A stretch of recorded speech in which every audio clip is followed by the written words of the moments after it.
todos. En esta oportunidad, el Instituto Sociedad Abierta ha organizado el evento Cusco, un pasado sin futuro. Para este evento tenemos a Carlos Champi, quien es parte del equipo y antropólogo. Tenemos al señor Martín Romero, que es historiador e investigador. Tenemos a Lenny Valdiglesio, que es arqueólogo y gestor de eventos culturales. Y tenemos a César Pilares, que es, se ha especializado en turismo y agencias turísticas, ¿no? Sin más que decir, damos la bienvenida a Carlos Champi, quien nos va a dar una pequeña introducción de Cusco, un pasado sin futuro. Gracias. Bueno, ante todo, muy buenas noches a la gente presente, a la gente que nos sigue en redes. Un saludo especial a cada uno de nuestros panelistas del día de hoy. Bueno, más que todo expositores. Esto es un conversatorio. Y bueno, la idea para empezar este conversatorio es ponernos una imagen general de todo el proceso, que vamos a ponerlo en un proceso que es tanto cultural como político. ¿Por qué es importante tener este proceso? Porque para darnos cuenta por qué le dimos el nombre al evento. Entonces creo que es la parte más importante. Y yo empiezo con una pregunta muy clásica, no sé, creo que es clásica, pero recuerda que en el 2017 pusieron la autoidentificación que nosotros tenemos como peruanos. Muchos de ustedes, ¿qué pusieron? Porque había para ponerse mestizo, para ponerse quechua, aymara, había muchas opciones. Por ejemplo, ¿cuál pusieron? ¿Cuál pusiste? Yo quechua. Ya, ¿cuál pusiste, por ejemplo? Mestizo. Mestizo. Entonces, cada uno puso y bien tenemos una data que es la autoidentificación que nosotros tenemos como personas. Dentro de lo cual, de una u otra manera, la gran cantidad de personas bajo ese censo es más mestiza. Pero las proporciones de personas que se creen quechuas o indígenas también son altas. Representan un promedio del 10% o más. ¿Y por qué? ¿Por qué les hago esta pregunta? Porque yo tengo una experiencia. Yo tengo un tío que por azares del destino fue adoptado por una familia holandesa. Y entonces, en esa búsqueda de su propia identidad, llegó a Perú bajo diferentes circunstancias y hizo algo muy interesante. Fue hasta donde mis abuelos son campesinos, mi abuelo es campesino. Entonces, para ubicar a sus ancestros, hizo pruebas de ADN con todos los que estaban alrededor suyo que tenían parentesco. Al sacar las pruebas de ADN, resultó que mi abuelo es una persona que tiene casi el 90%, casi el 99% de sangre netamente indígena. O sea, genéticamente, mis genes, de parte de mi papá, soy indígena. O tengo esa sangre, o esa carga genética, por así decirlo. Sin embargo, yo como me considero hoy en día, yo me considero mestizo. ¿Por qué mestizo? Porque al margen de la carga genética tenemos una carga cultural. Y esa carga cultural implica mucho de lo que nosotros hemos aprendido. Hasta nuestro mismo idioma. Eso de esa manera quiero empezar porque quiero mostrarles, la imagen de la antropología que representa al otro. En estos días nosotros, cuando pensamos en el otro que es diferente a nosotros, ¿en quién pensamos? En el extranjero posiblemente, uno que es diferente a nosotros. Muchas veces, y dentro de los estudios que empezaron la antropología, el otro era aquel diferente de lo que yo soy. Por ejemplo, para la época occidental eran aquellos que no eran, por ejemplo, las poblaciones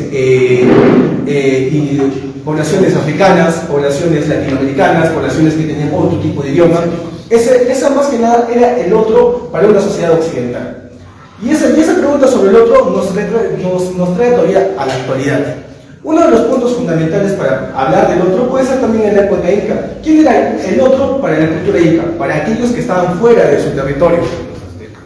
Por ejemplo puede ser los chancas, en esa época. Y entonces, en esa época de contraposición de diferentes opciones, tú vas a ver que hay siempre un grupo y hay otro grupo. Y en esa contraposición de grupos puede haber dos cosas. Puede haber conquistas o puede haber alianzas.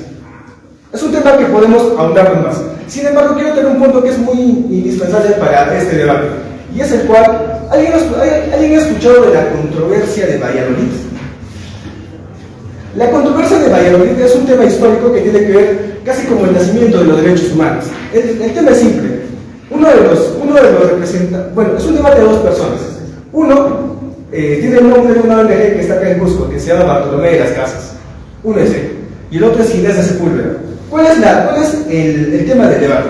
El tema del debate es la forma de gobierno que se debería dar en los territorios colonizados. ¿Y por qué? Porque había diferentes posiciones respecto a el grado de conocimiento o el grado de avance que tenían las poblaciones. Bartolomé defendía que él vivía en la época mexicana, por ejemplo los aztecas y los mayas, veían las grandes construcciones y decían, esto no lo puede hacer cualquier persona, tiene que haber un nivel de conocimiento, tiene que haber un nivel de ciencia o de experiencia respecto a ello. Ginés de Sepúlveda, por su parte, decía que ellos tenían que ser gobernados bajo formas que mostraran cuál es la verdadera religión o el verdadero camino. Esa contraposición que hizo, que se reflexionara sobre ello, porque este debate nunca tuvo un ganador. Ahora, vayámonos al siglo XX. En el siglo XX hubo una tendencia muy grande acerca de las razas. Una raza superior, una raza inferior. Hace poco tuvimos un debate en Sociedad Abierta en nuestras redes respecto al tema, así que les invito también a buscarlo, porque también es importante hablar sobre estos temas. Pero ¿qué pasa acá? Que cuando nacen estos debates, hay tendencias no únicamente peruanas, sino latinoamericanas, que nos dicen que hay dos cosas. Primero, si nosotros pensamos y creemos que nosotros hemos sido gobernados, conquistados, etc., van a ser un sentimiento de decir, ¿por qué pasó esto y cómo cambiamos o nos lavamos la cara y vemos hacia adelante? Entonces, ¿cuál es la primera persona o ideal al cual nosotros teníamos que odiar, entre comillas? Al occidental, porque se supone que él vino, nos hizo demasiadas cosas, entre comillas. Es una imagen, es una representación. Ahora, ¿qué pasa en el siglo XX? Tanto Latinoamérica como Estados Unidos o Norteamérica fueron invadidos por los ingleses, españoles, portugueses. En el proceso de desarrollo histórico, ¿cómo está ahorita Norteamérica? Norteamérica es una potencia, y nosotros, a pesar que hemos tenido de alguna u otra manera una historia en común, seguimos viendo nuestro pasado o nuestro presente y futuro diferente a los de ellos. Entonces, hubo muchos problemas en ese sentido. ¿Por qué? Porque nuestra imagen o nuestra forma de ver las cosas, de alguna manera, siempre tuvo una suerte de resentimiento hacia el otro. Y esto es una forma de ver las cosas. Es una de las tantas formas de ver las cosas. Otra de las formas de ver las cosas es ¿por qué nosotros no hemos generado o concientizado respecto a los objetivos que tenemos como nación? ¿Por qué no, en vez de tanto echar la culpa a otro, por qué no hemos reflexionado sobre nuestras propias acciones para poder mejorar los caminos que nosotros debemos tomar para mejorar como sociedad? Y eso creo que es una de las imágenes que nosotros podemos dar. ¿Por qué? Porque les puedo dar dos opciones. Tenemos un camino para ver toda esa historia que les digo de una suerte de victimismo, es el conocido las venas abiertas de América Latina. Es una forma de ver la historia. Otra de las formas, en contraposición como una antítesis, es del buen salvaje al buen revolucionario de Carlos Rangel, que es otra mirada de ver las cosas y nos aparta un poco del victimismo. ¿Y por qué? Porque muchas de las grandes ideologías que se desarrollaron acá en Latinoamérica, ¿qué pasa con ellas? Más que nada fueron nacionalistas, completamente nacionalistas. Van a ver, o sea, pónganse el ejemplo de Getúlio Vargas en Brasil, pónganse el ejemplo de Perón en Argentina, y si hablamos de toda la gran producción literaria de los dictadores, Yo el Supremo, La Fiesta del Chivo, Señor Presidente, El Recurso del Método, que todos son de cada uno de los países de Latinoamérica, representan la imagen de ese caudillo que es completamente nacionalista, que necesariamente no tiene una identidad política de izquierda o de derecha. Muchos de los populismos que nacieron de Latinoamérica, la orientación netamente política no la tenían. ¿Qué pasa? Que cuando tú encuentras una ideología política que pueda adaptarse a esos ideales nacionalistas, aparece el marxismo como una suerte de camino para poder hacerlo. Lamentablemente lo aparece y acapara muchas cosas, porque el mismo Fidel Castro tenía mucho bagaje desde Martí, pero en un momento de rebeldía hace la cuestión de adaptarse al marxismo para oponerse a todo lo que estaba cerca a él. Fidel es un punto de quiebre, porque con Fidel se rompe la tradición netamente nacionalista para poder irse a la etapa netamente revolucionaria y marxista. Con este punto, ¿qué pasa? Y bueno, yo ya caigo ahora a Perú para hablar de Cusco. La juventud empieza a realzarse, los partidos políticos, en ese momento el partido político o ideología que nacía latinoamericana en contra de esos nacionalismos o marxismos fue el APRA. Fue el único partido que puso una forma de marxismo que era demócrata, al margen de lo demás. Y eso lo reconocen también en los libros que les menciono. Es un reconocimiento que se le da. Y entonces toda esta historia de ideología política, de resentimiento, de formas de ver las cosas o inclinarse por unas o no ver las otras, nos lleva a este punto. Y estamos hablando hoy día de Cusco. Trato de condensar toda esta historia porque el tiempo es muy corto y hay mucho por reflexionar, obviamente, pero creo que acá tenemos a grandes invitados. Trato de reflexionar esto, ¿por qué? Porque si le damos un nombre a este evento que es Cusco, vida de un pasado sin futuro, ¿cómo lo vemos? En primer lugar, creo que el cusqueño de alguna u otra forma es muy chauvinista, resalta mucho su cultura, resalta mucho lo que es, resalta que es descendiente de los incas. Y para eso, una lectura de nuestro pasado al margen de lo que tenemos, puede ser una recomendación que les doy también, que es El espía del Inca, que es un libro que ha salido hace poco y es un libro que puede darnos luces de otro tipo de historia. Obviamente no es una historia real, práctica, porque es ficción, pero nos puede dar muchos alcances. Ahora, justo en su desarrollo, he tratado de generar algunos otros ejemplos. Por ejemplo, ¿cuáles son los grandes proyectos frustrados de nuestra ciudad de Cusco para ver un desarrollo? Aeropuerto, un sistema integral de comunicación, un sistema integral de comunicación, el extractivo, que es muy importante, y hay uno con el extractivo que es demasiado importante y hace poco también lo mencionaron en un evento que hubo acá en la municipalidad, que es la parte del gas. El gas en los años 90 fue descubierto por la Shell y fue dado raramente hacia el gobierno: haz lo tuyo, ponlo en marcha. Las decisiones políticas de uno de los políticos más amados en Cusco, que es Daniel Estrada Pérez, no permitió que se dé ello. Y son decisiones políticas que tienen que ver mucho también, más allá con la cultura, con la visión política de las cosas. Los conflictos sociales respecto a minería son muchos. Es más del 50% de los reportes que mensualmente se dan. Y con una persona, digamos, que en mi caso conoce el campo y habla con la gente, las percepciones son completamente diferentes. Pero, ¿qué prima frente a ello? Los intereses. Así que el Cusco, vida de un pasado sin futuro, tiene que ver mucho también con ese conjunto de ideas que nosotros tenemos sobre las cosas. Y también, ¿por qué?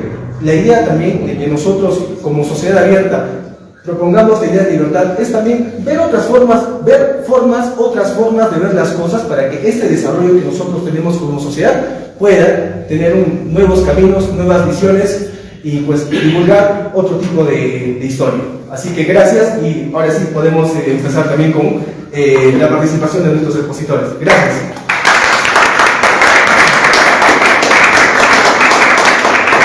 Bueno, Carlos Champi es un especialista y parte del equipo de Sociedad Abierta que estuvo a cargo de la introducción. A continuación vamos a dar el uso de la palabra al señor Martín Romero, que es historiador e investigador de Cusco, ¿no? Su tema es ¿cuándo perdimos el trazo? Reflexiones sobre la historia. Bueno, muchas gracias a todos, honrado de estar acá y compartir con ustedes jóvenes, y orgulloso de que se siga discutiendo estos temas en una época en donde hacer política es cuánto me toca de las licitaciones que van a haber, ¿no? Pensar la política, solo pensarla, y es mucha decencia, ¿no? Y es mucha revolución ir razonando la política en un clima tan infame como el que estamos viviendo ahora, en todo nivel. Con excepciones, por supuesto, para disculpar que cito sobre un lugar con una lista. Lo que yo quería reflexionar es justamente la línea de este evento y lo que acaba de decir el señor Champi. ¿Cuándo es que perdimos el norte?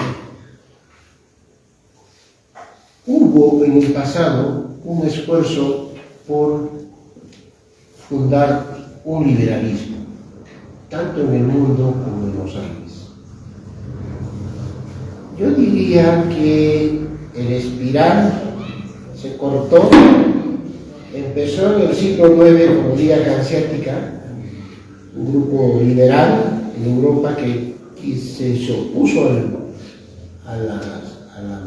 feudalismo, a la monarquía, desarrolló comercio, en el siglo XII estableció Burgos, pero bajo un ideal, bajo principios institucionales. Desde la Semana del 26, el 27 procura las revoluciones burguesas, la toma del Parlamento en Inglaterra como Oliver Cromwell, luego las revoluciones liberales de Estados Unidos y Francia, y se quiebra con Robespierre.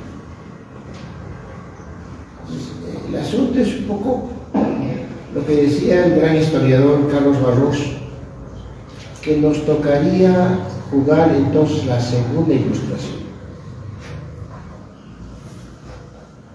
Pero el punto de inflexión a mí me parece donde perdimos la huella del liberalismo es 1740 con las reformas borbónicas. A ver, me explico. La lucha por el liberalismo, en este sentido de la charla, cuando perdimos el norte, no es solo económica. Una de las cosas que nos han dicho, que nos han hecho creer, ni siquiera hemos leído bien a los clásicos, Smith, Ricardo, el mismo Marx, hay que volverlo a leer. No era solo economicismo, era sobre todo ideales. Era la forja de una cultura.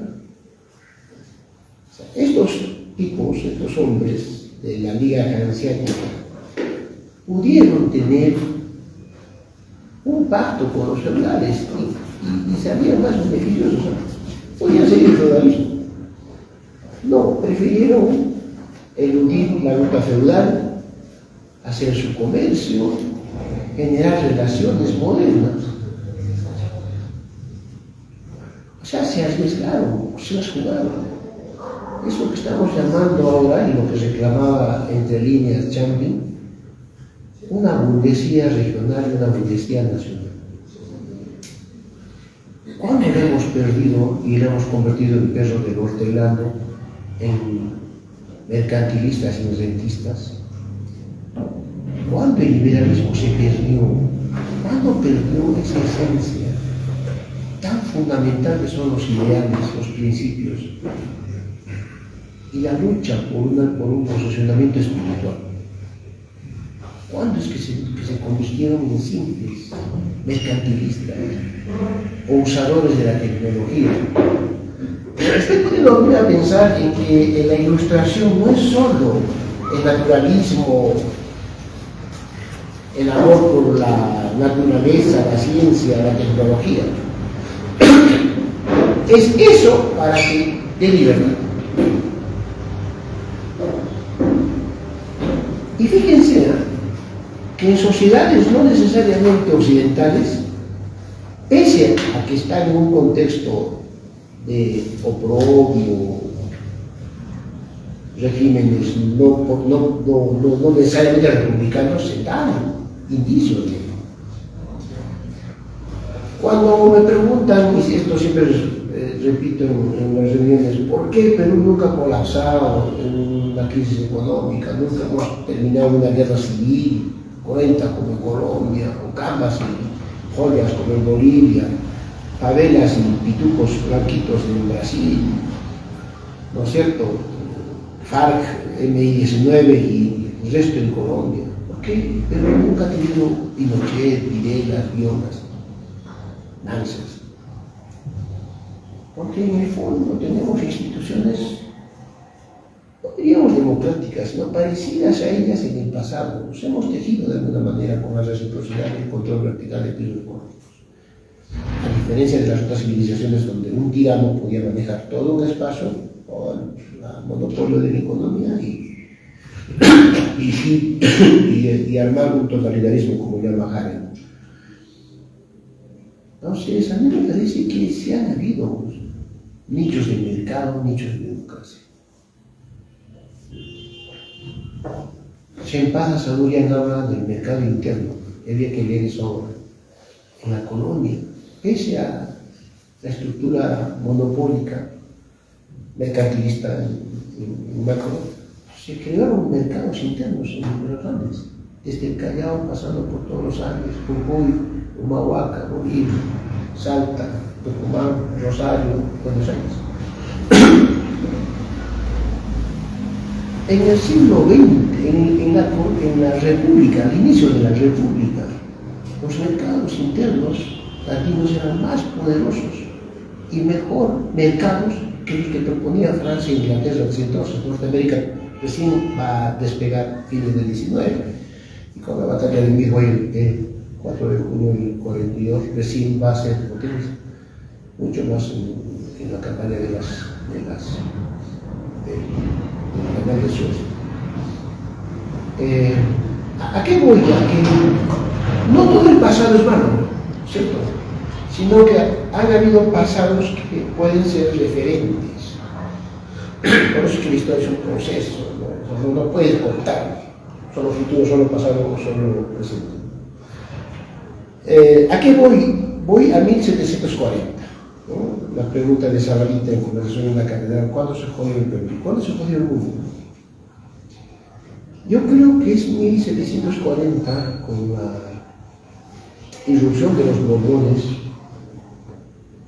que toda la lucha por la emancipación ilustrada, por el liberalismo, se convierte más bien en una lucha instrumental por posiciones, mercado y renta. Y esto va a afectar cualquier logro de democracia o de liberalismo que se haya querido conseguir. Bueno, pese a ello, en los Andes se resiste por un mercado y por relaciones más liberales. La lucha de Marcelino Jalí, un hombre de negocios que vendía y logró formar núcleos del mercado de lana en los Andes, entre Sicuán y Vilque y todo lo que es el corredor hacia provincias altas, es un ejemplo del mercado. Resistió. Más bien fueron los ingleses y franceses quienes impusieron una distorsión del mercado. En los años 30, si ustedes ven los periódicos de comercio de Cusco, van a ver la cantidad de movimiento de capital, industria, producción, transformación que se dio en Cusco.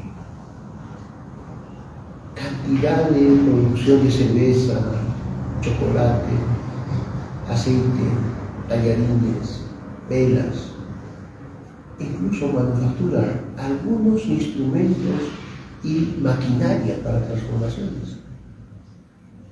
Y todo esto acaba en los 60.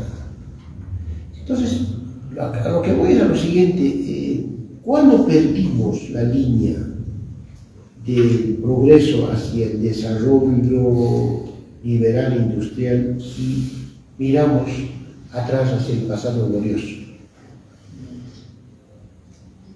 Yo creo que es en los años 60 cuando tuvimos la oportunidad de generar una burguesía nacional que debía haber hecho las reformas, y desgraciadamente quien primero traiciona a ello es el APRA.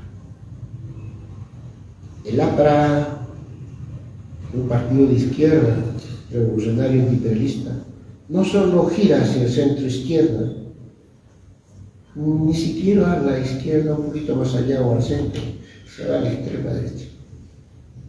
Y termina lo que terminó, pues, suicidándose como el perro del hortelano. Y a mí me parece, ya para terminar, tengo 5 minutos,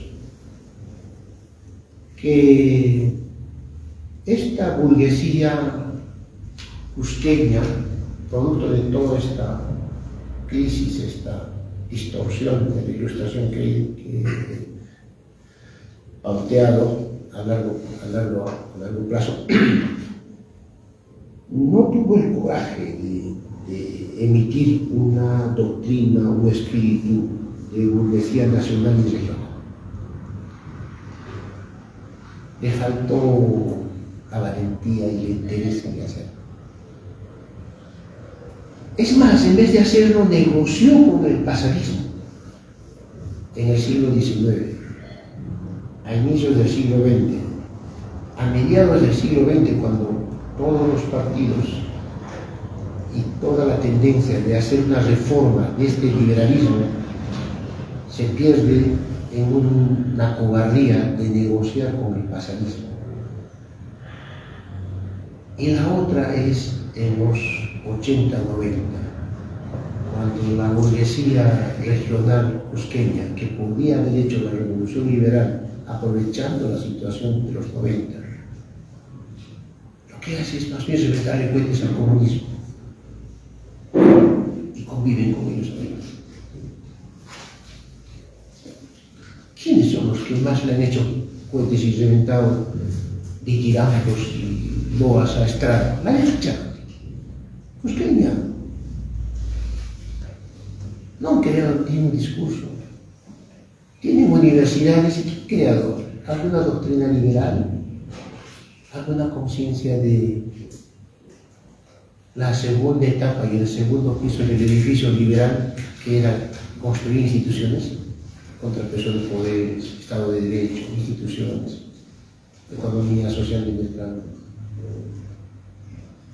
Entonces, con esta breve reflexión desde atrás para adelante, quería más o menos empezar esta charla para ver cuánto no tenemos una burguesía regional, menos la nacional. Y disculpen la palabra, ¿no? Pero esta palabra es castiza. Yo podría concluir que lo que podría haber sido una burguesía regional y una burguesía nacional alcahueteó con el extremo comunismo. Porque ambos tienen la misma esencia. No son burgueses ni liberales. No son hijos de una ilustración, que es un proceso de larga duración. Pues que saber de la ilustración como un proceso de larga duración, que es cultura, que es conciencia. No es solo economía, es cultura.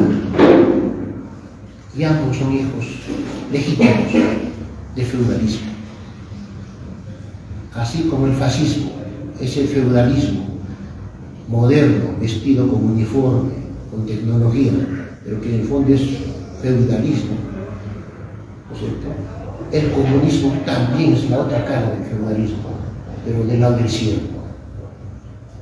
Y tienen que leer ustedes este clásico libro, ya para terminar, en el cual se entiende esto, el libro de Washington Moore, El Señor y el Siervo, dictadura y democracia en la actualidad, 2 puntos seguidos, el Señor y el Siervo en la formación del mundo moderno. ¿Qué quiero decir con esto? Que podemos cambiar la tecnología, podemos cambiar los modos y las formas, pero formar una clase burguesa, liberal propiamente dicha, es mucho más que tecnología, es mucho más que solamente relaciones de mercado, es una cultura y no se forja en años o en escuelas, es todo un proceso histórico y esa nunca la hemos tenido. Y ese es lo que tenemos que formar. Tenemos elementos del pasado que se han servido de cimiento y apuntalamiento para ello. Hay que respetarlos. No es tarde. No tenemos liberales. No va a haber revolución liberal si no hay cultura liberal ante todo. Hasta aquí.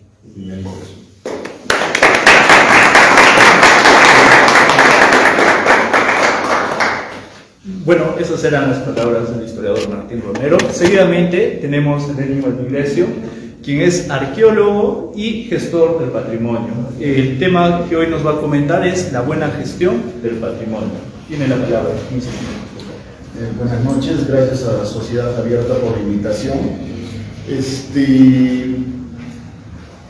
De tanto mirar hacia atrás, el historiador puede terminar creyendo hacia atrás, pensando hacia atrás y actuando también hacia atrás. Una filosofía del cangrejo. ¿Necesitamos de la historia, del patrimonio? Sí, por supuesto, hay modelos, hay ejemplos. ¿Qué tanto sabemos de la historia? Sabemos poco o sabemos mucho, pero siempre vamos a tener en cuenta que no lo sabemos todo y de que la historia hay cabos sueltos. Entonces, necesitamos la historia para vivir, no para enfermar a los pueblos, no para renegar tampoco, o no para de repente utilizarlo como utopías indigenistas, campesinistas o cristianistas, que al final de cuentas envenenan a las masas y terminan haciendo una huelga de 2 meses y medio que nos ha perturbado peor que una pandemia. La historia tiene que ser para la vida. ¿Cómo cuenta Eduardo Galeano la historia? Es una historia de perdedores, de fracasados, es una historia de humillados, es una historia de resentido que te genera venganza. ¿Ustedes creen que sería justo ahorita ir a España y pedir, mira, ustedes son los que han hecho esto, o echar la culpa al Papa?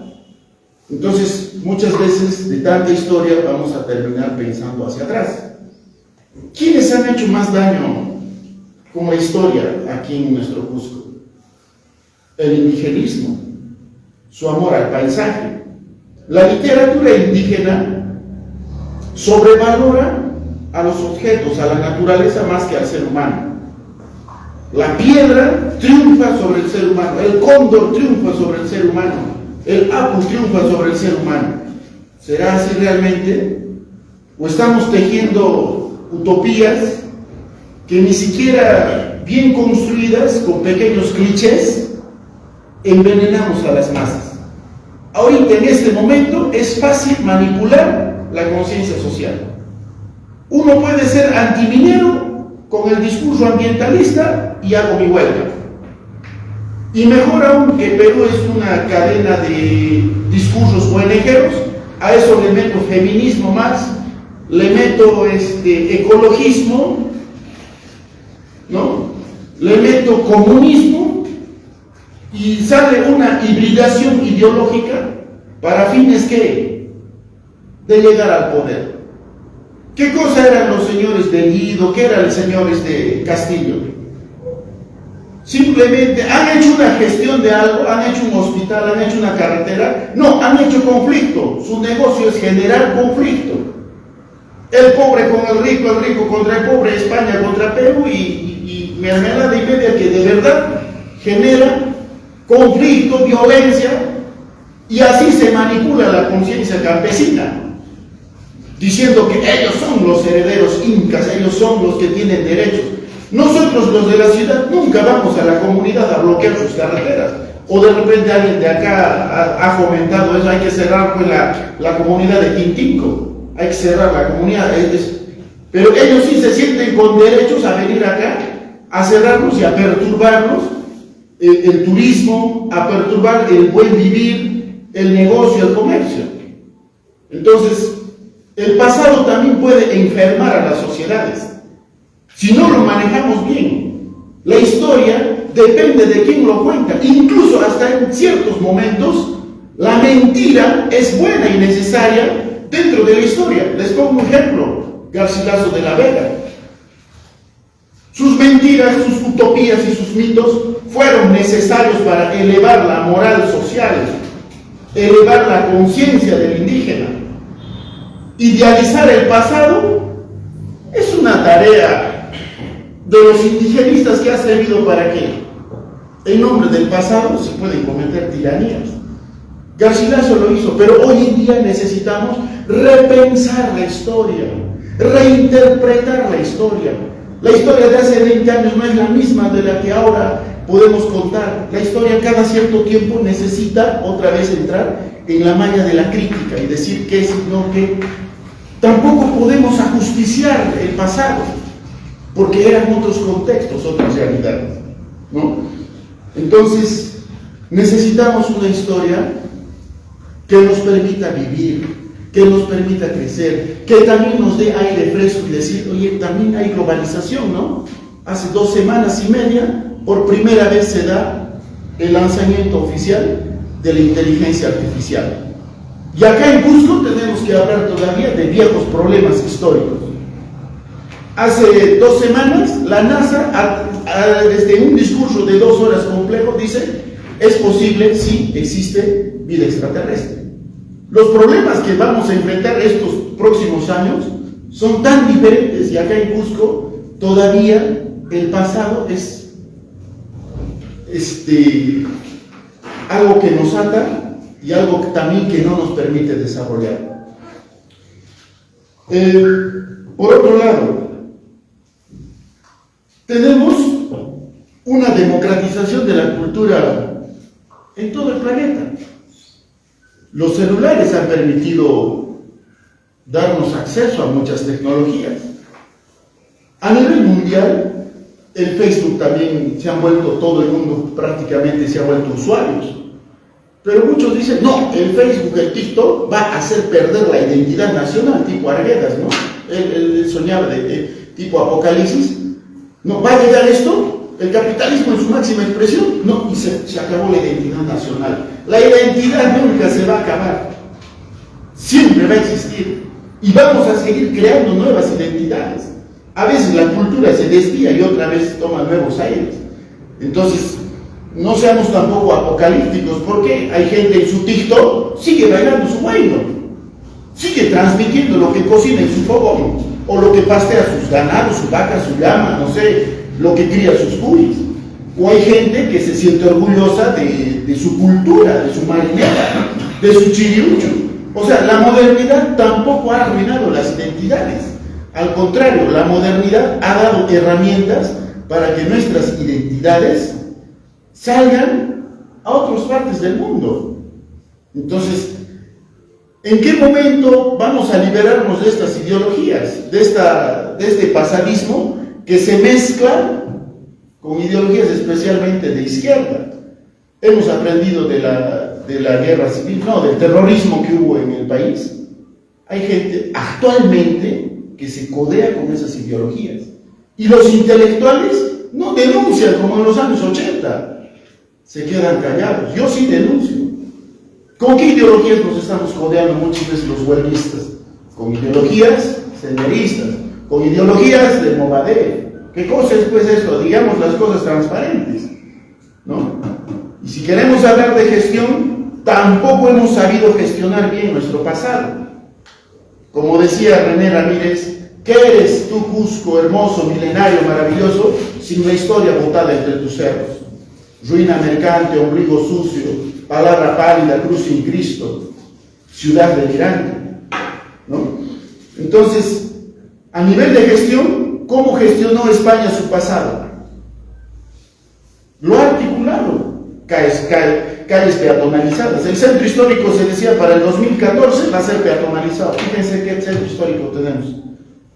Casi más del 50% de viviendas a punto de caerse. Debería declararse que hay un riesgo esto. Algo tenemos que hacer. ¿Acaso no hay tecnología? Creo que en muchos años Cultura lo que ha hecho es apuntalar un poco más. El televisor del vecino lo va a apuntalar para conservar y quedarse allí. Cuando bien podemos gestionar nuestra riqueza de una manera aliada también con el turismo. Porque el turismo también, señores, trae mucha riqueza si lo manejas bien, ¿no? No me quiero explayar en eso. Bueno, hasta aquí nomás mi primera intervención.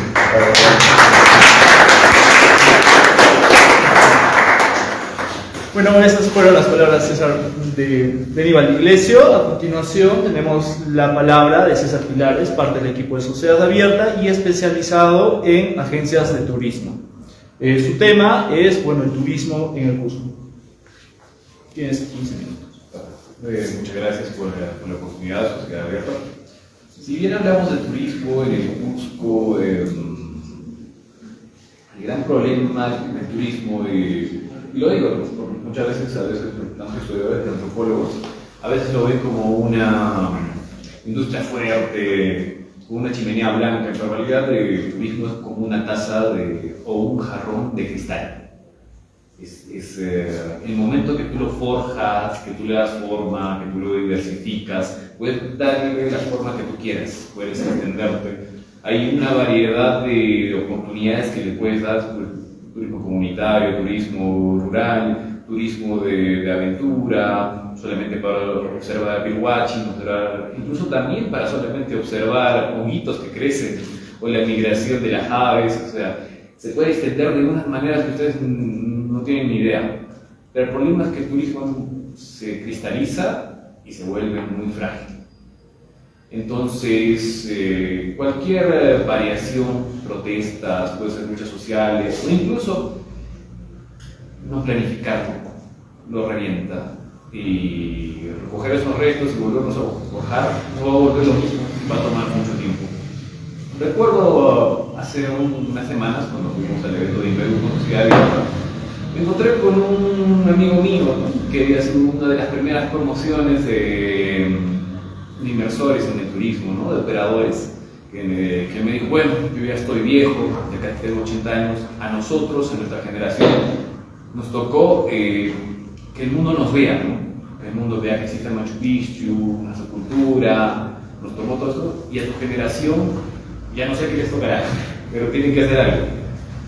Algo que yo he visto muy fuerte en el turismo es que no hemos sabido planificarlo, no hemos sabido salir adelante en ese tema. Algunos, yo voy a hablar desde el tema de lo que es Cusco. No hay una planificación y estamos como creciendo dejando pasar el tiempo. Creo que sería la frase más indicada. A ver qué sale. Porque en el pasado, ¿qué sucedía? Las agencias de viaje a un inicio en Cusco fueron exploratorias, ¿no? Vinieron algunos extranjeros, vieron que era algo museable, algo exponenciable, y empezaron a hacer sus primeras agencias con gente local, exploratoria, ¿no?, que empezaron a explorar Machu Picchu, otros complejos arqueológicos a nivel nacional, y los primeros turistas que venían a Perú eran gente exploradora, ¿no?, que venían a Indiana Jones a ver algo nuevo, algo interesante, una historia olvidada, el mundo de los libros de historia. Y con el tiempo se ha ido desarrollando de una, como se podría decir, a la andada, ¿no?, a ver a lo que va. Si ciertamente yo que me especializo más en lo que es agencia de viajes, más que nada en el área administrativo operativo, cuando tú no tienes un sistema de gestión con lo que inicias la empresa, tú no sabes hacia dónde vas. Hay muchas empresas que se han ido de pique porque no tienen idea hacia dónde van, cuál es su futuro, cuál es su pasado. Y eso es algo que nos está pasando a nivel nacional y también a nivel Cusco, ¿no?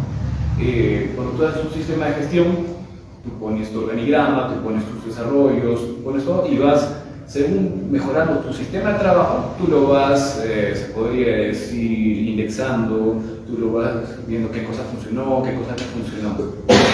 ¿Por qué pasó a nivel nacional? Es que ha habido un montón de instituciones a la vez que han querido meter la mano en el turismo, pero no ha habido, digamos, una concretización entre todas de apuntar. Todo ha sido un cortoplacismo solamente para saciar las necesidades del momento, no hacia el futuro, ¿no?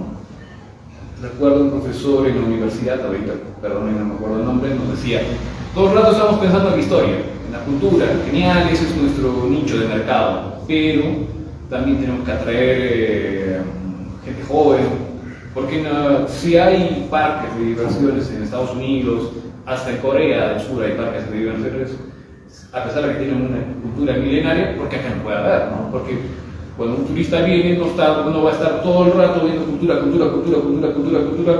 se satura. Y se podría decir, tu rama de acción se achica, ¿no? Y no es bueno poner todas las naranjas en el mismo cesto. Ahora, por ejemplo, continuando, hay una nula coordinación. Por ejemplo, a veces hay una desvirtuación fuerte en la actividad, en especial en el centro turístico, que es lo que es Cusco. Y, por ejemplo, cuando las autoridades han querido, digamos, reencauzar esto, nunca han podido porque ni siquiera han podido coordinar entre ellas. Al final les ha ganado la informalidad y por ejemplo, eso deja una mala imagen, ¿no? de toda la actividad. Porque un turista que, digamos, tiene una mala actividad, tiene un mal desarrollo dentro de toda su excursión, te termina dejando un mal comentario, ¿no? Y los malos comentarios se acumulan y eso es un exponente muy fuerte en el extranjero, ¿no? ¿Qué pasa también? Que las autoridades, en lo general, no todas, pero en su mayoría no son del área. Yo veo gobierno tras gobierno que invita gente que no es del área y que no conoce qué se necesita, qué se puede hacer o que se pueda parar y decir, señores, ¿sabe qué tenemos que dar un futuro hacia adelante? Tampoco hay ningún apoyo de la empresa privada. Y se los digo así, hasta el mismo Machu Picchu, las personas que la han llevado a los turistas allá no han sido el Estado, no han sido asociaciones culturales, han sido inversores privados que en la aventura han dado a conocer estos atractivos. La montaña de colores, Guajajara. Yo les digo, Guajajara yo fui en 2012, no era casi conocido, era poco más que usted estaba yendo a la aventura, pero no se desarrolló y recién está empezando a desarrollarse. Lo mismo la montaña de colores. Cuando no hay este tema de previsión, hay muchos temas como conflictos sociales que inician, ¿no? El año pasado, creo que ya 2 años seguidos se han peleado las comunidades de la Granja Guajajara, la montaña de colores por el cobro, por el ingreso. Nadie previó eso, para también los temas de transporte, para entrar y salir de Cusco. Es un infierno salir de Cusco, a la vía de Vitamento hasta Lucre, hoy día es muy difícil. Y eso hace que muchos recorridos se extiendan, ¿no? Y que la experiencia baje en calidad. Ciertamente también hay un problema también en el cuidado de los complejos arqueológicos.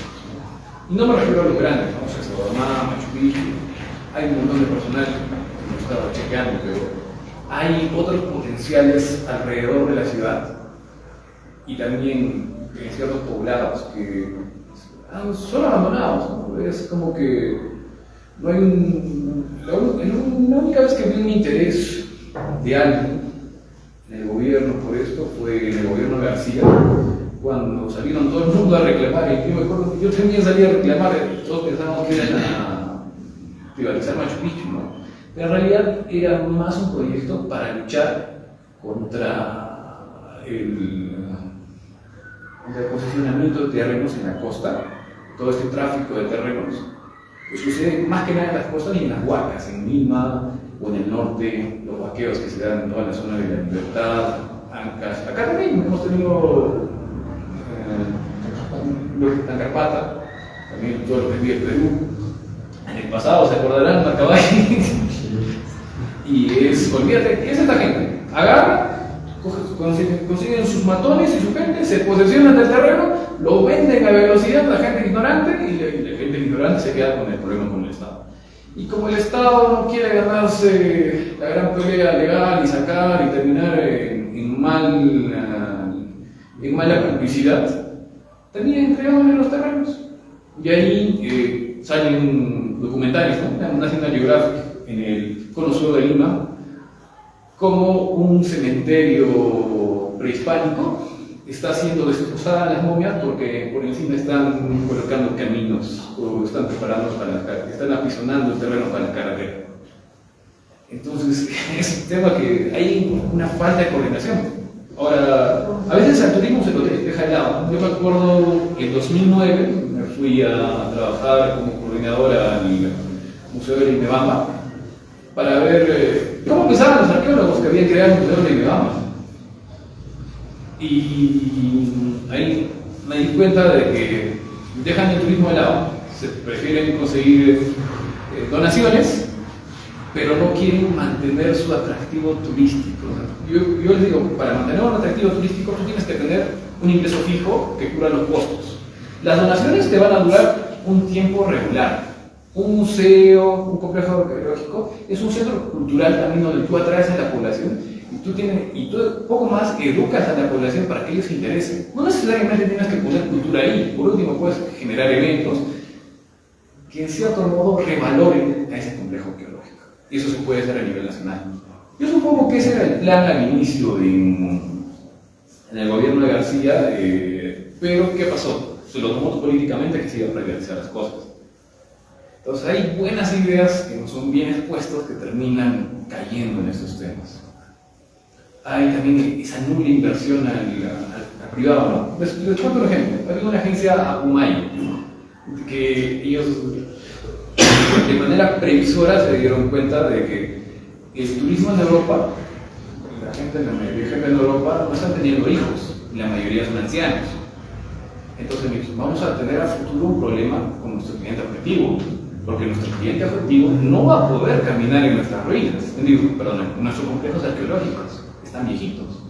Y también tenemos un público cautivo de discapacitados. Entonces se hicieron todo un proyecto para hacer viable Machu Picchu para gente discapacitada o de la tercera edad.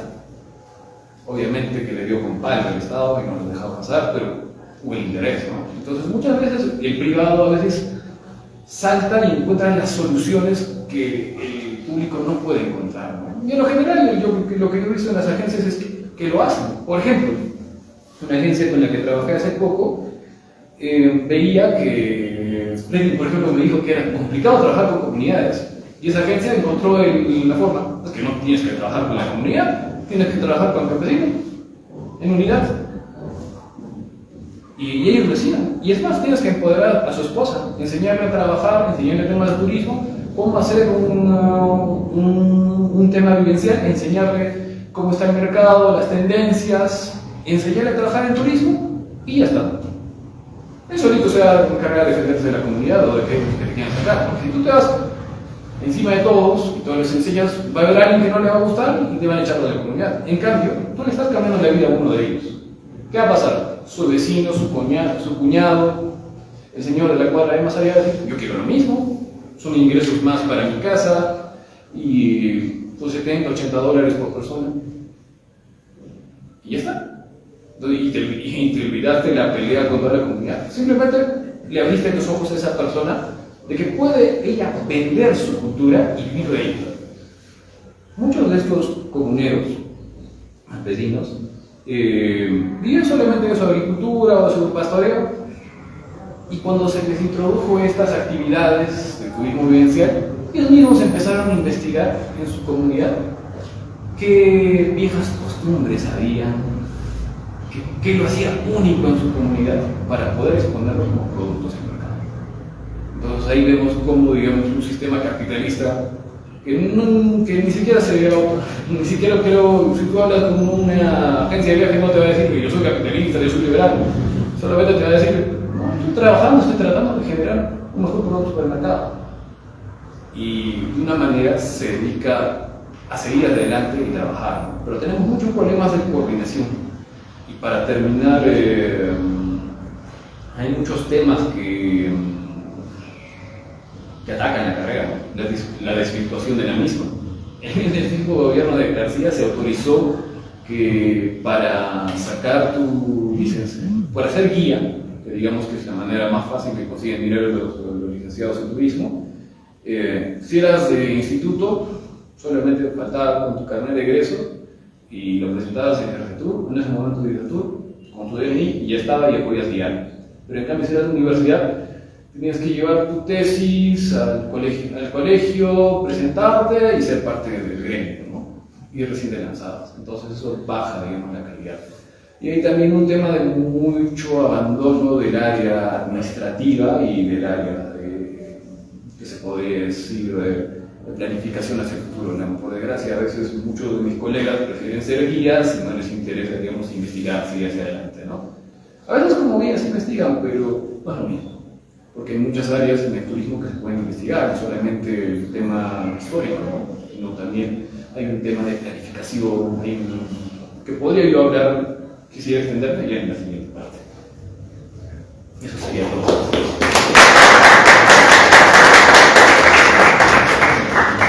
Bueno, en este segundo bloque vamos a dar espacio a las réplicas. En genérica, cada uno tiene 5 minutos para poder digamos, replicar en base a lo escuchado o en su defecto querer incrementar algo que se les haya podido oír. Empezamos con el señor Martín Romero. Interesante las dos posiciones que ratifican un poco el escenario que he ido planteando. No hay perspectiva, no hay coordinación y hay un pasadismo y una mirada hacia atrás, ¿no? Característica del pensamiento feudal antiguo, moderno, ¿no? Entonces no es solo un asunto técnico lo que estoy viendo que falta, es una cultura muy fuerte, es mucho más que solo técnica. O sea, es como decir, mira, y la educación yo lo cambio con 5 colegios, pongo colegios universitarios y materia educativa, es mucho más. En el campo de la educación mundial, ¿cómo yo me doy cuenta del trabajo fuerte en ese campo? Que el pensamiento crítico no solo depende perspectiva, por eso que estamos hablando que se necesita, ¿no? Como empresa, investigación, no mirar atrás, no entrar en el fundamento, requiere toda una cultura de libertad. El pensamiento crítico es fundamentalmente no solo racional, es un pensamiento actitudinal sustancial que tiene que ver con el bienestar, ¿no? Y no hay coordinación, no hay un plan institucional de desarrollo del turismo. ¿Qué hacemos? No hay un proyecto que tengamos como región de aquí en adelante, no tenemos un norte, una visión. Eso es típico de una sociedad tradicional, pero moderna.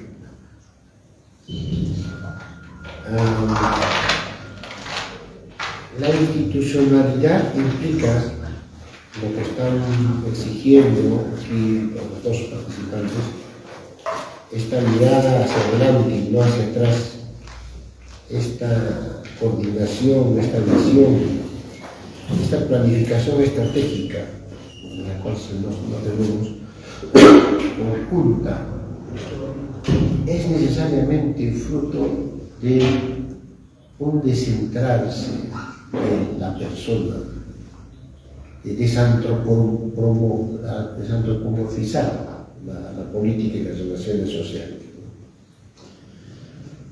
Son todavía, si no es una sociedad estamentaria, ¿no? Una sociedad de castas, donde la universidad, más que una episteme al construir, es un título nobiliario, un pase hacia el trabajo automático y casi misterioso. Tienes el título y el cartón y tienes todo. El pensamiento y la crítica son casi herejes y irrespetuosos. Lo que ha dicho Lenin y luego requiere sustancialmente la capacidad de crítica.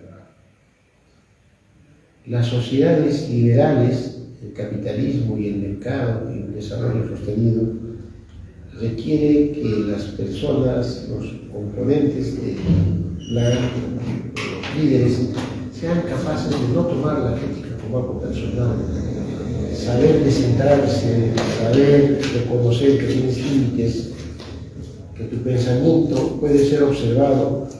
Lo más importante, epistemológicamente, reconocer que los demás tienen perspectivas y que recogiendo las demás perspectivas es cuando tú puedes cambiar y mejorar, descentrarte. Tenemos políticos y gestores personalistas, la mayor parte de ellos hasta narcisistas, que evitan la crítica. Podría poner el ejemplo de la estrategia de guerra en Norteamérica, cómo es que una batalla ellos lo ganan porque permiten que un grupo de aviadores se desvíen de las órdenes en Midway, y como Chichinaburo pierde toda la flota japonesa por ser vertical, tener a sus aviones encima, no bajarlos al hangar, no lanzarlos al ataque.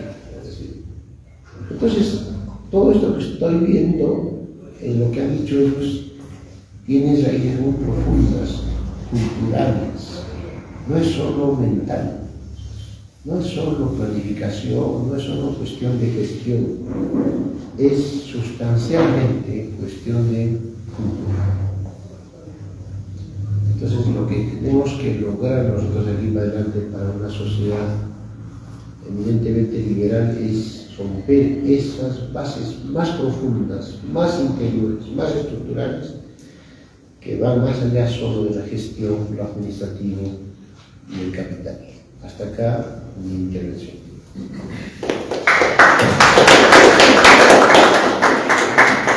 Bueno, seguidamente tenemos la intervención de Lenny Batiglesio. De la misma forma tiene 5 minutos para replicar o en su alternativa poder incrementar, ¿no? Lo mencionamos. Bueno, no es cierto que Sacsayhuamán esté protegido y bien conservado. Es un monumento que está en alto riesgo.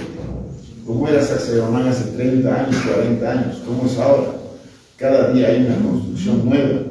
Perros, creo que Cusco es una ciudad de perros, tenemos cantidad de perros, tenemos bastante plástico, tenemos gente que hace rituales, usos de la huaca ya de forma descontextualizada, tenemos uso permanente en el suelo de caballos. ¿Dónde está la protección? Tenemos ciclistas, no hemos podido construir en el Cusco un espacio para ciclistas. El ciclista no tiene opción y invade los monumentos arqueológicos. No somos buenos gestores, por si acaso. ¿Ya? A nivel arqueológico, los monumentos ya deberían tener una visión ambiental. Hoy en día necesitamos el entorno del monumento. ¿Cómo está Sacsayhuamán? ¿Qué entorno tiene?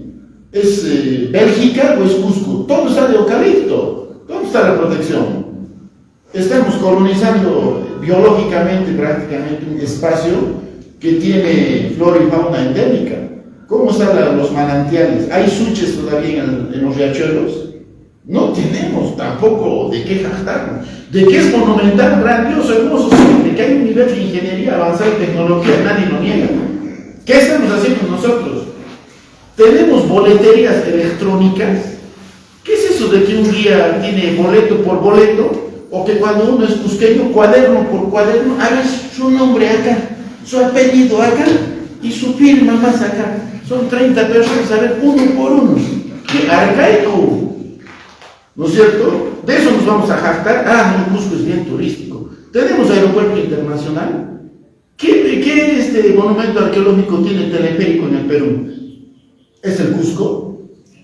Tenemos túneles así, o los grandes hoteles para darle también calidad de servicio. No, señor.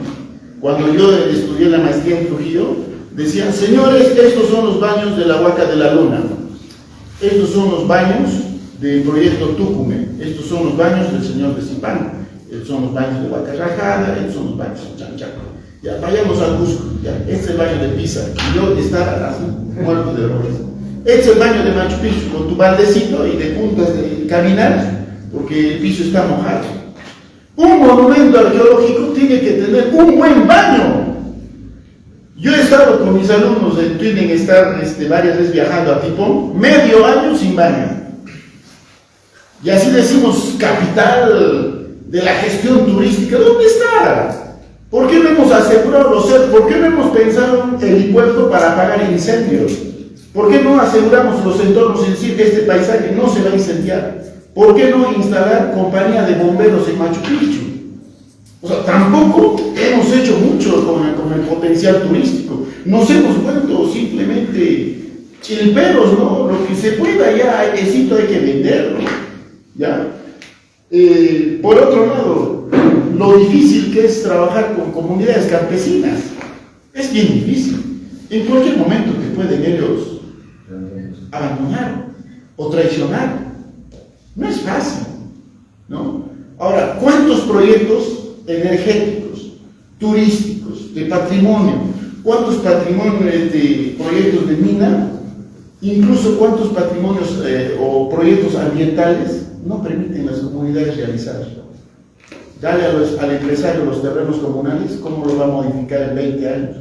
Hoy en día, hasta por una mariposa, tú puedes ganar plata, por caracoles, por hacer ver un hongo, no hemos tenido la capacidad de ver riqueza, sino hemos sido simplemente de decir, yo de esta manera voy a sacar dinero, y punto, ahí nos hemos quedado. Nos vamos a jactar de nuestro pasado, vamos a hablar maravillas.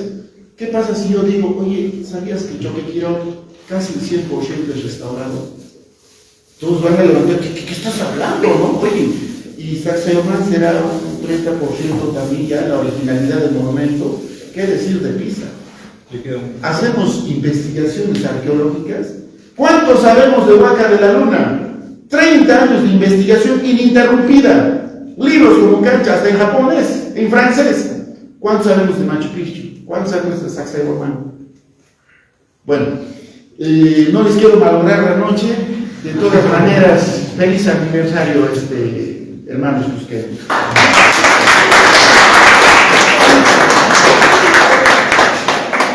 Bueno, para concluir esta etapa de réplicas, tenemos para finalizar la participación de César Pilares, que también tiene 5 minutos para replicar o incrementar respecto a lo comentado.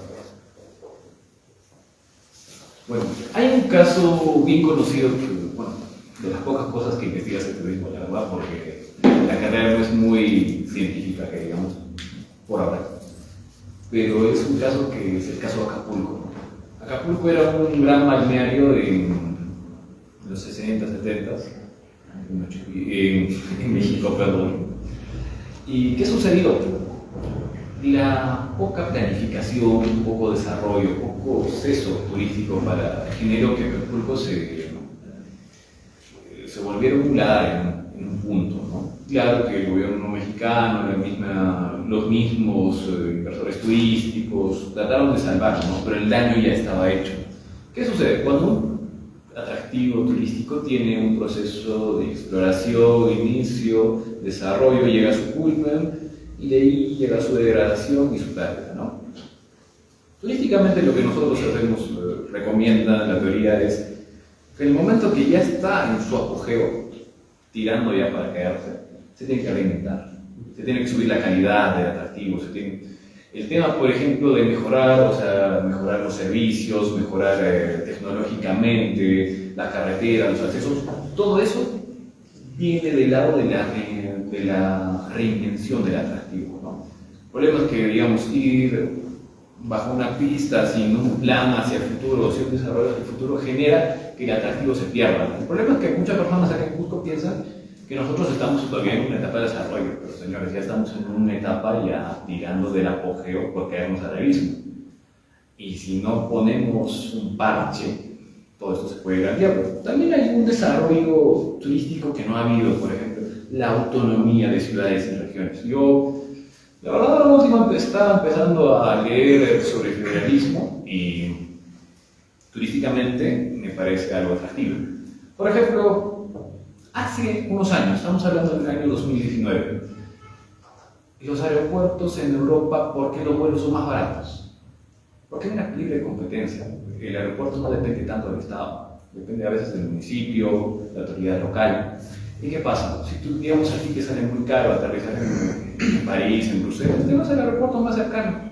¿Por qué no te están cobrando tanto dinero para hacer todo el tema del funcionamiento, las escalas? ¿Por qué no sucede esto en Latinoamérica? Porque todo esto viene de una autoridad central muy fuerte, ¿no? Si Cusco no le da la gana de hacer esto, Viña, Apurímac lo va a hacer. Lo va a hacer Abancay, lo va a hacer Puno, lo va a hacer Puleco. Que me sale muy caro aterrizar en Cusco, en Chinchero. Genial, me voy a Abancay y voy a llegar más fácil, más barato me sale por allá. Entonces genera, digamos, una libre competencia de mercado entre ciudades. Y esto, olvídate, si me dices a alguien del Estado, se le salta los pelos, ¿no? Pero creo que es la mejor manera, mediante la competencia, de desarrollar el turismo, ¿no? Porque es muy caro los vuelos hacia el Perú, demasiado caro. O sea, a veces te sale 3 veces tu sueldo. Entonces, ¿quién va a venir? Ahora también las distancias que llegan, ¿no? Para llegar desde todos los países lejanos son carísimas. Entonces, ¿para qué ir a Sudamérica? Porque eso no es algo que solamente sucede en el Perú, sucede en toda Sudamérica. Si es caro, si me sale más barato el vuelo, solamente viajar a Estados Unidos. Entonces, todo ese tema de estudios, todo este tema de diversificación, competencia, es algo que, por ejemplo, desde un punto centralista no nos deja avanzar, ¿no? Políticas centralistas. Y ni crean, nosotros también, a pesar de que somos bien críticos del centralismo, somos los más centralistas, porque creemos, porque ¿qué estamos haciendo? Nosotros al ponerle tanta fuerza a Machu Picchu, a volverlo el Taj Mahal de Sudamérica, estamos acortando su tiempo de vida y no estamos teniendo el tiempo suficiente para darle un renacimiento y revaloración. Creo que la última vez que yo escuché un tema de diversificación turística auténtica ha sido en el gobierno de Alan II, cuando se quiso hacer la ruta del norte. Un minuto. Y ahí murió. Nunca, o sea, nunca más se volvió a intentar nada más. Ahora, lo mismo sucede aquí en Cusco, ¿no? El año pasado, cuando llegó Alexis Chávez al Ministerio de Cultura, bajaron la cantidad todavía de ingresos a Machu Picchu. Hay también un tema de planificación. Supuestamente nos estábamos repotenciando económicamente, estábamos aprovechando el rebote turístico para recapitalizarnos. ¿Y qué hicieron el gobierno anterior? ¡Pum! La mitad de ingresos. ¿Qué sucedió? Yo les explico, solamente para terminar. ¿Qué sucedió el año pasado? Cuando entró esta ministra y bajó la cantidad de ingresos a Machu Picchu, bajó la cantidad, como en los 3 meses, bajó la cantidad de pasajeros en Cusco. Y todo ese dinero que las agencias de viaje, las empresas de turismo habían planificado capitalizarse para aguantar los futuros embates que eran consecuencias económicas del COVID, ya no se pudo hacer. Y todo eso vino por parte de un gobierno y también por un tema de que no había una planificación, ¿no? Hablan mucho que el turismo es de ricos, señores. La mayoría de empresarios turísticos que yo conozco eran guías, era gente que incluso eran jaladores. Por ejemplo, hay un dueño de 4 restaurantes en la Plaza de Armas, que era un jalador. Ahí en la plaza, era alguien que inició de cero. Entonces, esa temática que hablan que el turismo es de ricos es una gran mentira y es parte de nuestra ignorancia.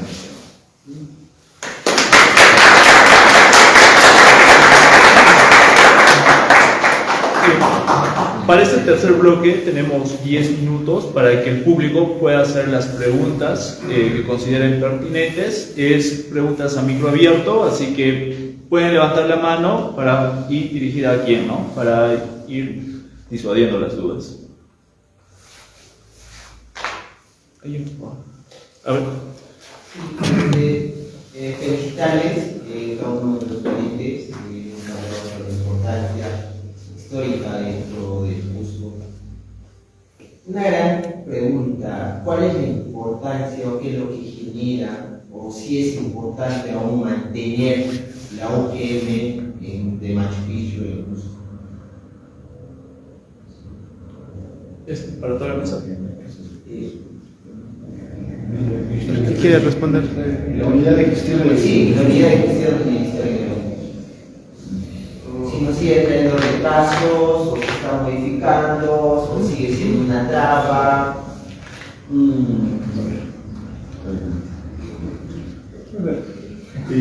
Bueno, Machu Picchu se ha convertido en un mal necesario.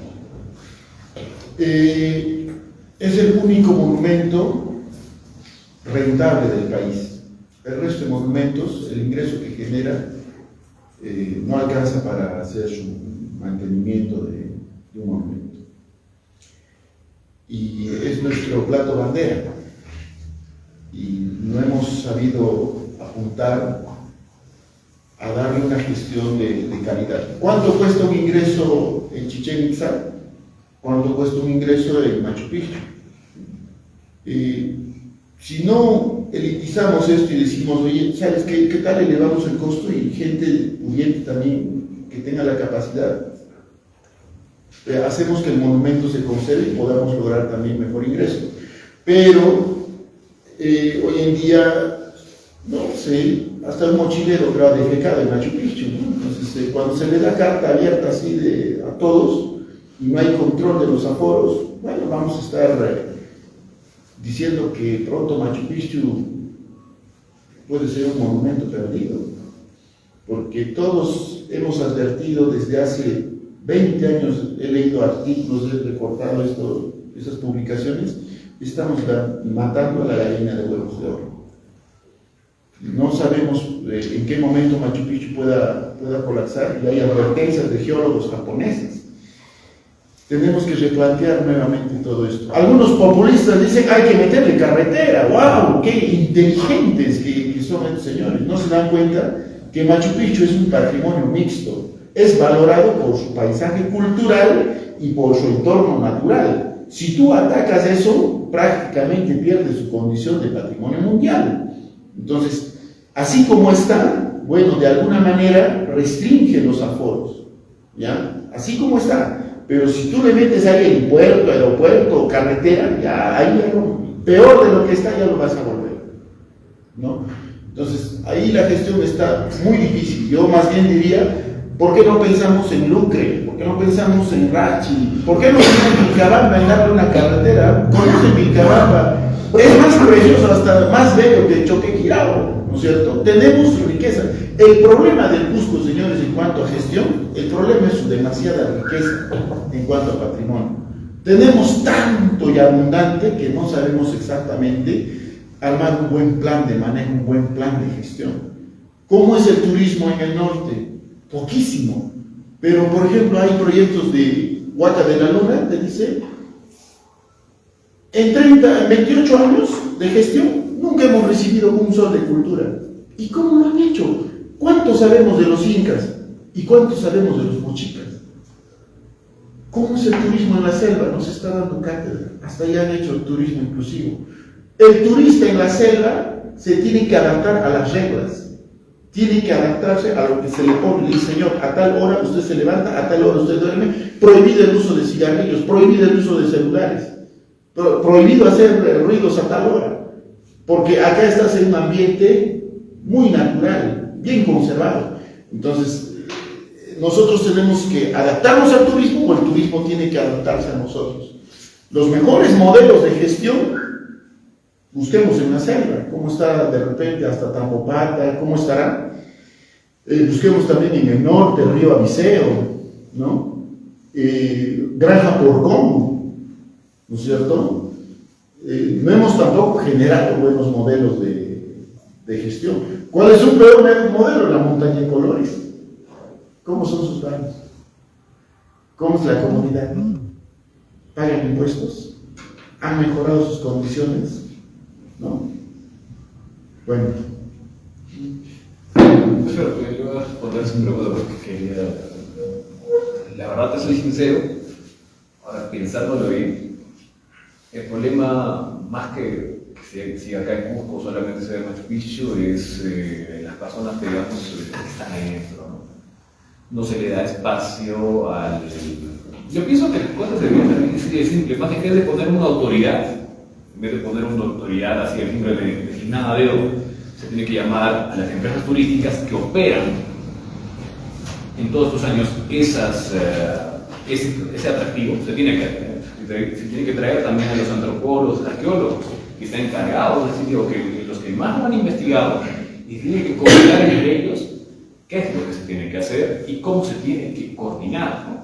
Y no solamente ver de traer una autoridad que supuestamente es una eminencia en un tema, ¿no? Porque los que lo van a generar, los que lo van a salvar, los que van a tratar de arreglar lo que es, ellos viven de eso, son las personas que trabajan en ese tema.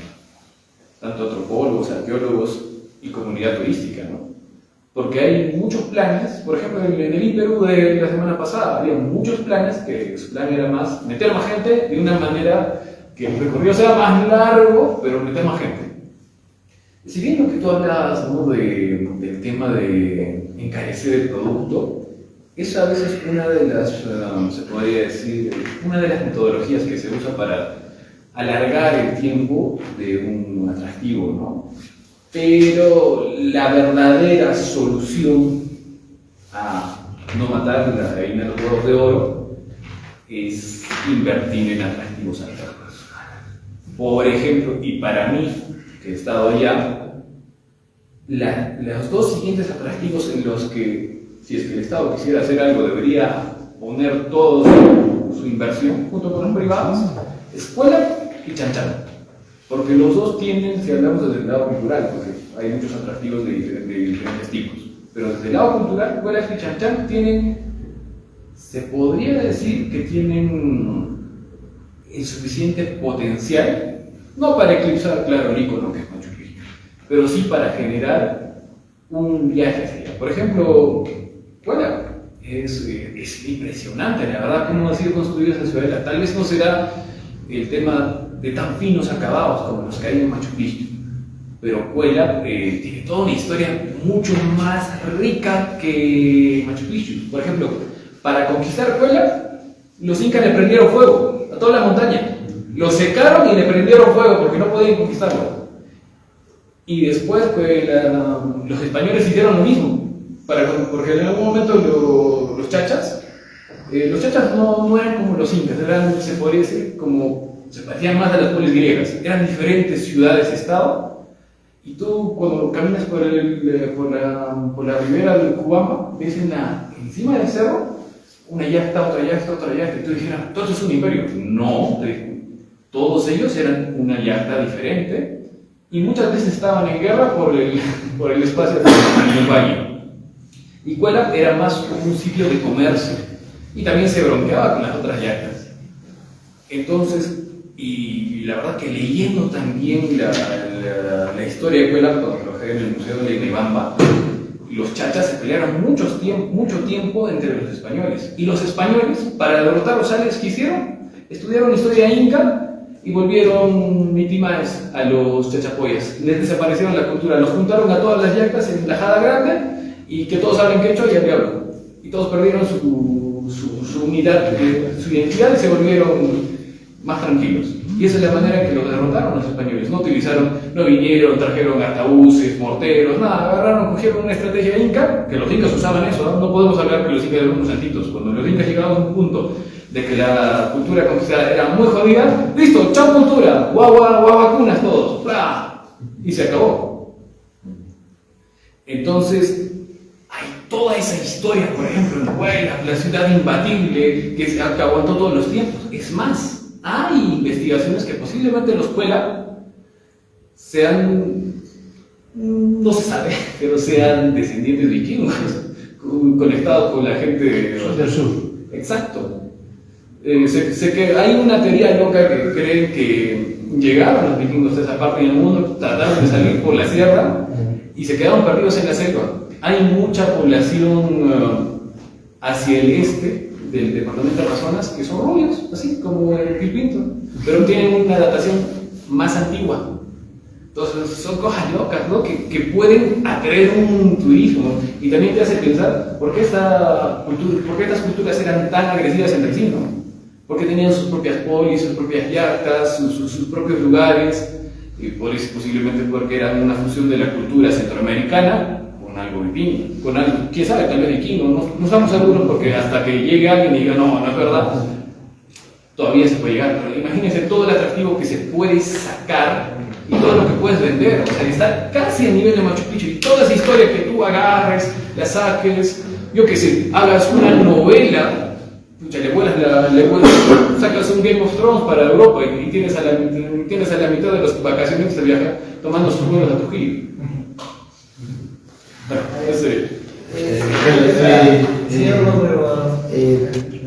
Está demostrando que todas las propuestas que están poniendo ellos son un pensamiento muy moderno, ¿no? Un pensamiento liberal, un pensamiento de resemantizar, de ir buscando nuevas reconstrucciones, redefiniciones, cosa que no es propio del pensamiento feudal y premoderno. Porque es cuando Aguascalientes, no solo hay una crisis económica, una crisis de hacinamiento y de peligro, hay una crisis hasta existencial. ¿Han visto cómo vive la gente ahí? En un metro cuadrado, vendiendo cualquier cosa.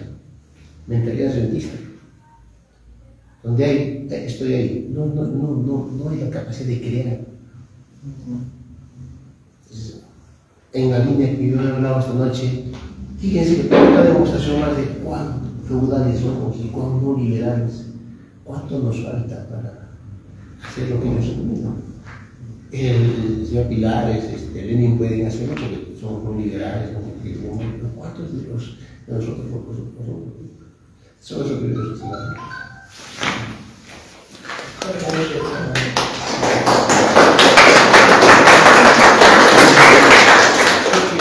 Solamente para acotar y finalizar, la UGM hoy en día es un órgano que vela por la conservación de la ciudadanía inca. Esta ha sido creada en el 99 y ha sido más impulsada en el primer gobierno, en el gobierno de Alejandro Toledo. ¿Por qué yo hacía este tipo de pregunta? Porque ellos están monopolizando lo que los centros, o sea, todos los centros arqueológicos dentro de la región del Cusco.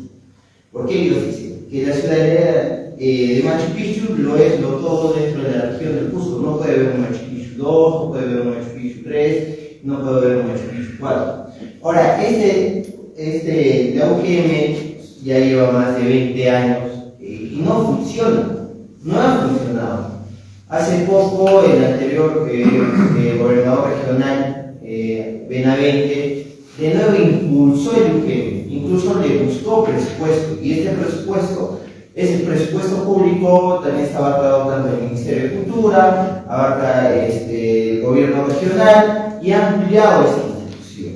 Esa institución durante estos últimos años no ha funcionado, no está funcionando, ¿no? Y aparte de ellos monopolizan y también monopolizan las entradas hacia la ciudad de Machu Picchu. Unos cuantos empresarios, que esos empresarios invierten políticamente en unos candidatos tanto en Machu Picchu, también invierte a quién va a ser el próximo gerente o director de Gersetur, invierte también en el gobierno regional para que sigan manejando los boletos turísticos y estos sigan monopolizando estos boletos turísticos a ciertas agencias Mercantilismo. Sí. Bueno, Gracias por el aporte. hay una pregunta más. Bueno, buenas noches chicos, buenas noches a todos los que nos están siguiendo por las redes. Y bueno, quisiera dar una opinión inicial para dar mi pregunta, ¿no? Dado que creo que todos los cusqueños en general percibimos esto. Si bien hay una parte que se beneficia del turismo, hay una gran parte que en gran medida sufre este pensamiento del patrimonio. ¿En qué sentido? Cuando estaba en los años 90, el tamaño máximo de un edificio en el Cusco era de 2 pisos. ¿Qué ciudad va a poder crecer? Va a poder atraer mayores capitales, inversión, incluso crecer urbanamente cuando su límite para crecer es 2 pisos en la cordillera de los Andes?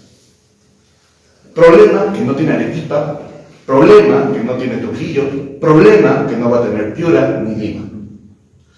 Hoy en día, cada año incluso, el parámetro urbanístico te va subiendo 1 o 2 pisos de 1 a 3 años.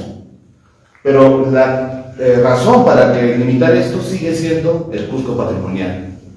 O sea, estamos en 2023 y muchos de los edificios que hoy tiene la ciudad pudieron haberse tenido incluso en ese auge de los 90, limitados únicamente, de nuevo, por el pensamiento de defender tal vez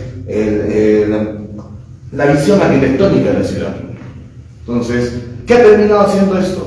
Que muchos ciudadanos, cuando ven piedras o huacas en las excavaciones de su casa, lo primero que van a hacer es pensar cómo deshacerse de ello. Y generamos un círculo vicioso en que el poblador se siente orgulloso del patrimonio, pero no lo quiere tener en su casa. Y es el primer deforestador si es que lo encuentra. Todos sabemos que hay mercados negros de diferentes materiales, vasijas, en el centro de nuestra ciudad. Y la pregunta sería, ¿qué ideas podrían darnos para cambiar este círculo vicioso que quizá, producto de tantas buenas ideas que generan nuestros chauvinistas nacionales, que claro, como son bien intencionados, no los debemos juzgar, es lo que nos dicen. Sin embargo, las consecuencias de sus buenas acciones terminan trayéndonos terribles consecuencias a todos nosotros como su población. Gracias. Wow. Es bien difícil tu pregunta, César. Creo que en lo particular como gestor me has puesto en una postura y ahora qué hago, ¿no? ¿Qué digo? Es realmente sustancioso lo que has planteado, ¿no? Tiene mucha razón. Una vez en Trujillo había que un señor había plantado en un muro republicano un árbol, todos los días le regaba. Y decía, ¿para qué? Para que el árbol cuando crezca lo tumba el muro y ya se acabó el patrimonio, ¿no? Entonces hay cosas de que, bueno, si está el patrimonio, mejor no hay mi casa, ¿no?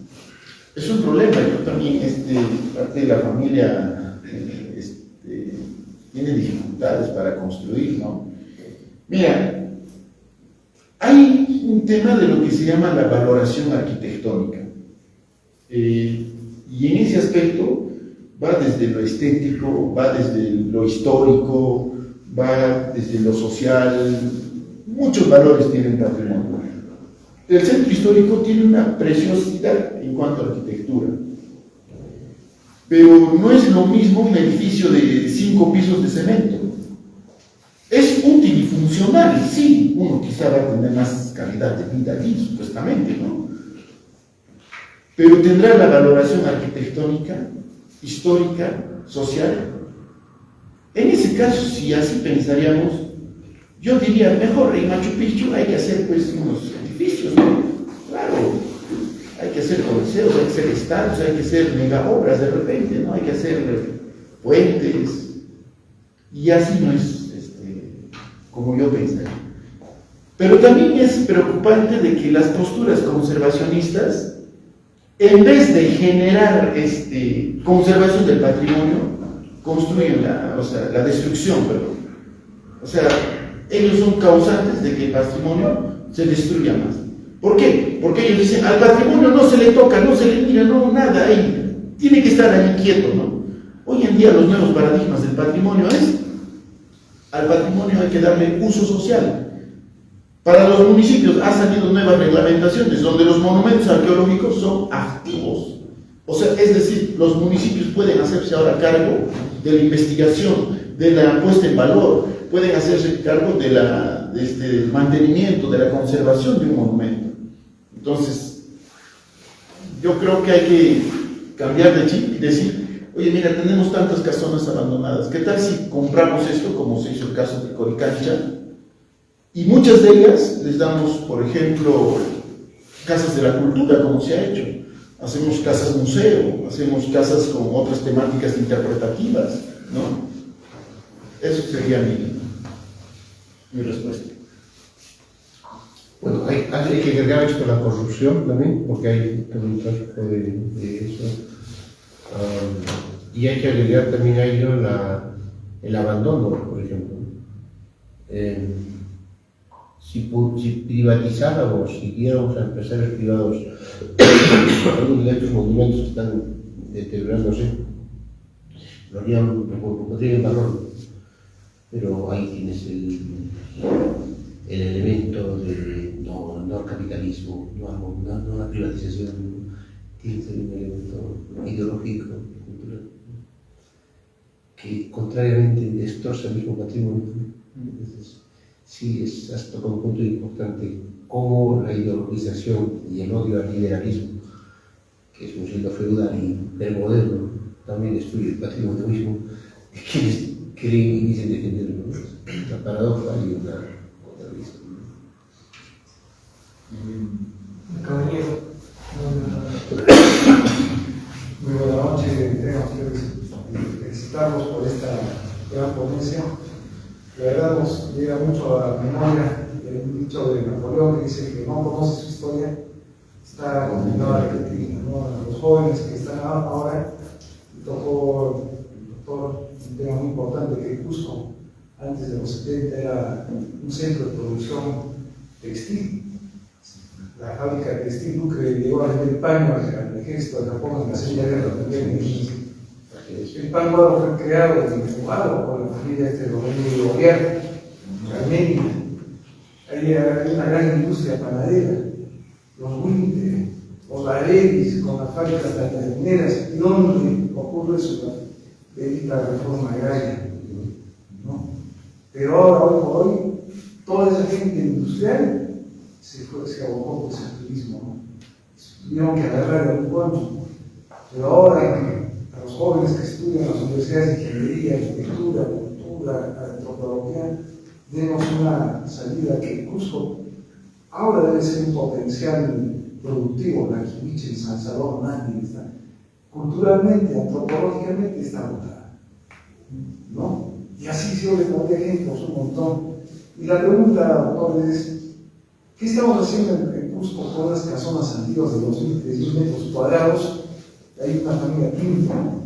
Que no se hace una propuesta clara, un centro de interpretación, un centro cultural a esos pobres turistas que están en la Avenida Sol, en el centro Cusco de Alternativo, esperando, ¿no? Parados. ¿Por qué no se ofrece un centro, una propuesta? Más bien el municipio le está queriendo embargar esas casas porque no hay una crisis. Es la pregunta, doctor. Muchas gracias. En cuanto a gestión de centros históricos, es toda una maestría, ¿ya? Miren, hay un concepto de barrio que en algún momento, los que hemos tenido la oportunidad de vivir en un hogar, digamos, 10, 20, 30 años, nos hemos relacionado con la gente y forma parte de nuestro paisaje y nuestra cultura. El Cusco, a comparación de Trujillo, ¿ya? En primer lugar, fue declarado como Patrimonio de la Humanidad en nuestro centro histórico porque había más de 40 familias típicas con apellidos típicos cusqueños. El norte presentó también todas las cartas para que se declare como Patrimonio de la Humanidad, pero cuando viene UNESCO, a través de ICOMOS, dice: necesitamos 20 familias con apellidos trujillanos en el centro de Trujillo. No hay. Hoy en día, ¿cuánta familia típica cusqueña vive en el centro histórico? ¿Es la ciudad querida o es la ciudad turística?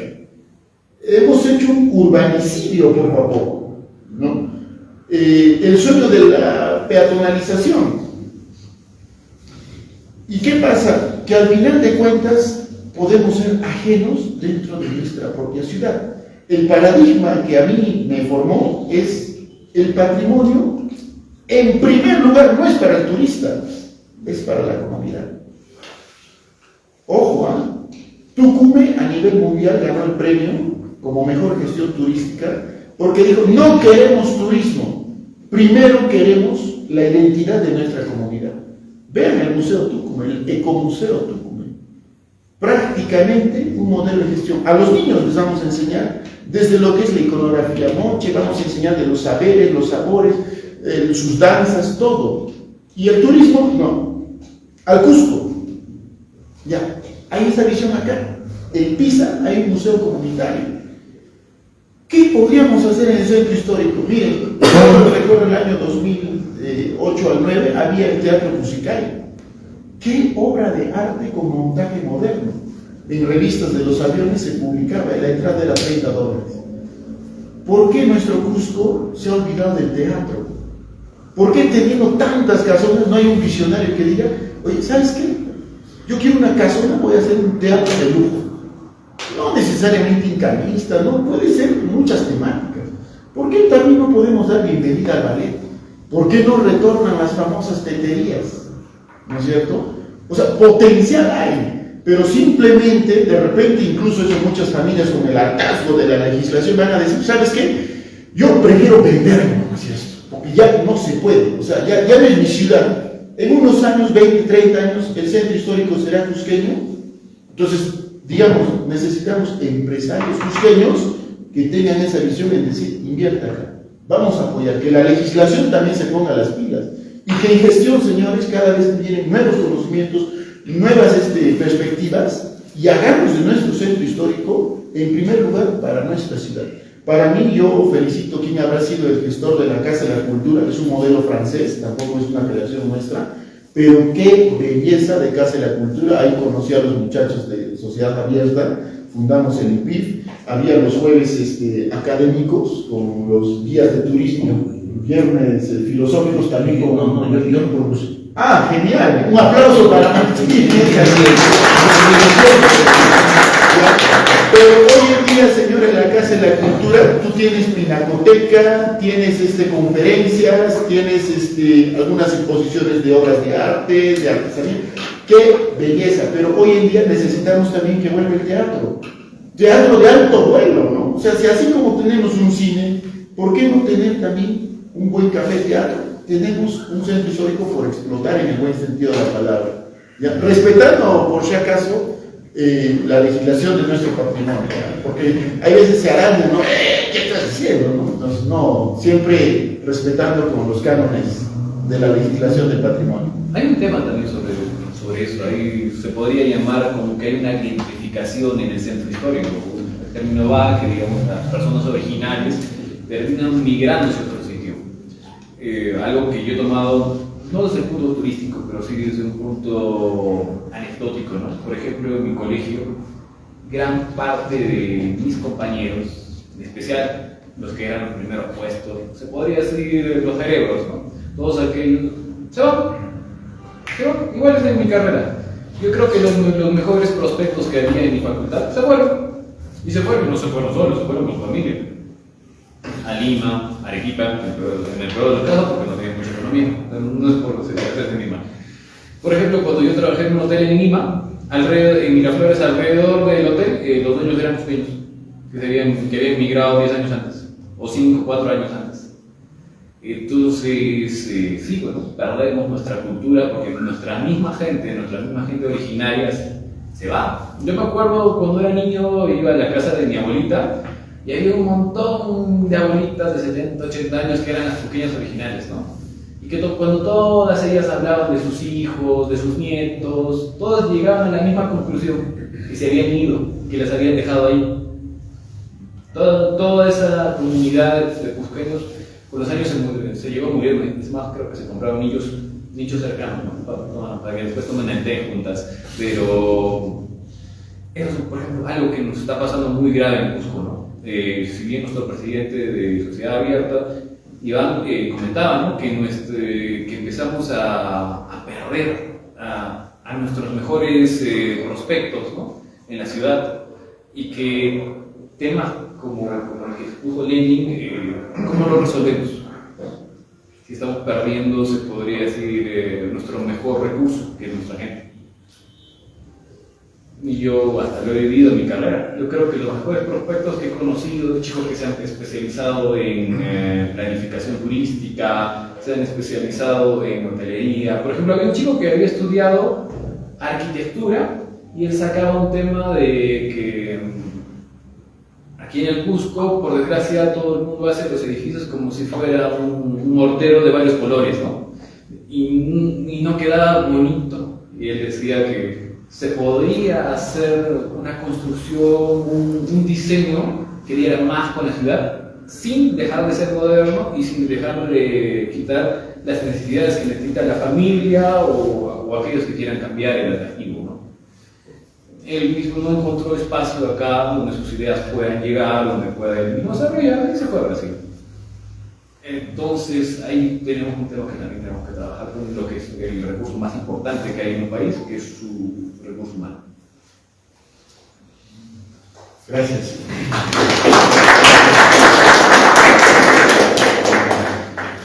Bueno, damos por finalizado el evento. Recuerden que nos pueden seguir tanto en Facebook, Instagram y en TikTok a partir de la Econopedia de Flavio. Muchas gracias a todos.